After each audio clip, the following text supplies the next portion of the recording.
ایک گاؤں میں ایک محنتی کسان رہتا تھا۔ وہ دن رات کھیتوں میں کام کرتا، بیج بوتا، پانی دیتا اور اپنی محنت سے گزر بسر کرتا۔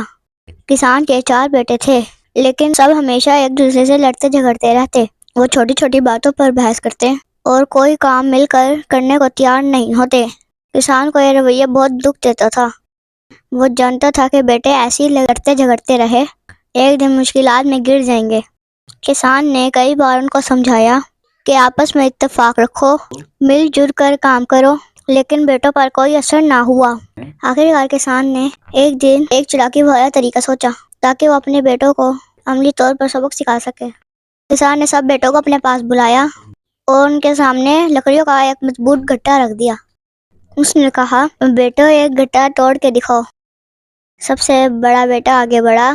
اس نے زور لگا کر لکڑیوں کا گٹھا توڑنے کی کوشش کی، لیکن وہ کامیاب نہ ہوا۔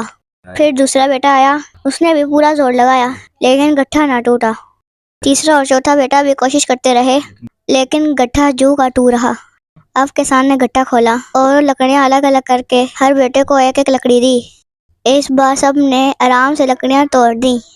کسان نے مسکرا کر کہا، دیکھا، جب یہ لکڑیاں اکٹھی تھیں تو کوئی بھی ان کو نہ توڑ سکا۔ جیسی الگ الگ ہوئیں، سب آسانی سے ٹوٹ گئیں۔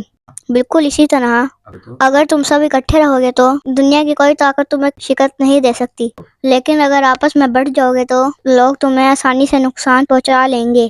یہ سادہ مگر طاقتور سبق بیٹوں کے دل کو لگ گیا۔ انہوں نے شرمندگی سے ایک دوسرے کی طرف دیکھا، عہد کیا کہ اب کبھی جھگڑا نہیں کریں گے۔ وہ سمجھ گئے کہ اتحاد میں ہی طاقت ہے۔